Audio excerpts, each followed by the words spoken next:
একদিন সকালে চৌধুরী বাড়িতে হঠাৎ সুদীপার গ্রামের কয়েকজন লোক এসে হাজির হয়। তারা বাড়ির আঙিনায় দাঁড়াতেই আদিত্যের বড় মা বিরক্ত হয়ে বলে ওঠেন, এই সব গ্রামের লোকেরা আবার এ বাড়িতে কেন এসেছে? দরকার হলে বাইরে গিয়ে কথা বলো। ঠিক তখনই সুদীপা সেখানে এসে দেখে সবাই অস্বস্তিতে দাঁড়িয়ে আছে। সে অবাক হয়ে বলে, তোমরা এখানে কেন? একজন গ্রামের লোক রেগে গিয়ে বলে, তোর এমন বড় ঘরে বিয়ে হয়েছে আর উনি আমাদের সাথে এমন আচরণ করছেন, জানি না তোর সাথে কেমন ব্যবহার করে। সুদীপা একটু কষ্টের হাসি দিয়ে বলে, আমি ভালো আছি, তোমরা দয়া করে এখন ফিরে যাও। তাদের মধ্যে একজন বলে, আমরা একটা খবর দিতে এসেছি, সুন্দর কারাগার থেকে ছাড়া পেয়েছে।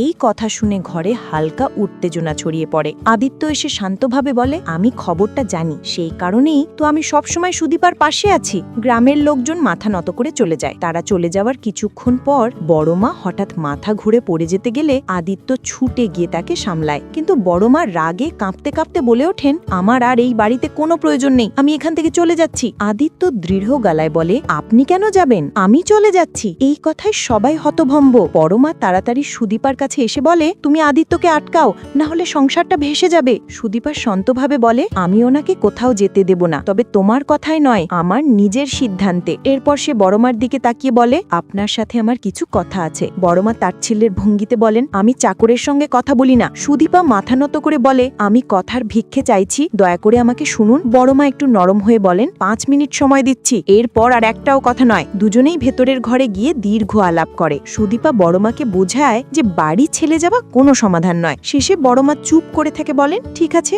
আমি যাচ্ছি না, তবে দেখি তুমি এই বাড়িতে কতদিন টিকে থাকতে পারো। সবার সামনে এসে তিনি বলেন, ওর যে ব্যাগপত্র গোছানো ছিল সেটা এনে দাও, আমি দেখতে চাই এই মেয়েটা কতদিন এই বাড়িতে টেকে। এই বলে তিনি চলে যান। পরিস্থিতি একটু শান্ত হতেই আদিত্য এগিয়ে এসে বলে, বড়মাকে আটকানোর জন্য ধন্যবাদ। সুদীপা মৃদু হেসে বলে, আপনি এত বড় পরিবারের মানুষ, আমি তেমন পরিবার পাইনি। এই পরিবারের হাসি আনন্দ আমি ভাঙতে দিতে চাইনি। তারপর সে থেমে গিয়ে বলে, তবে একটা কথা মনে রাখুন, আমি এখনো ভুলিনি আমার বাবার মৃত্যুর জন্য আপনিই দায়ী। আপনার কারণে আমি অনাথ হয়েছি, সেই অপরাধ বোধই আপনাকে কুড়ে কুড়ে খাচ্ছে। তাই আপনি সবার সামনে আদর্শ স্বামী হবার অভিনয় করছেন। আদিত্য শান্ত কণ্ঠে বলে, আমি অভিনয় করছি না। সুদীপা জবাব দেয়, নিজের কথার মূল্য রাখতে গিয়ে আপনি অভিনয় করছেন। 15 দিনের মধ্যে আমি হোস্টেলে চলে যাব। আদিত্য বলে, আমি এসব নিজের জন্য না। সুদীপা চোখ নামিয়ে বলে, এখন বলবেন না যে এগুলো ভালোবাসা থেকে করছেন।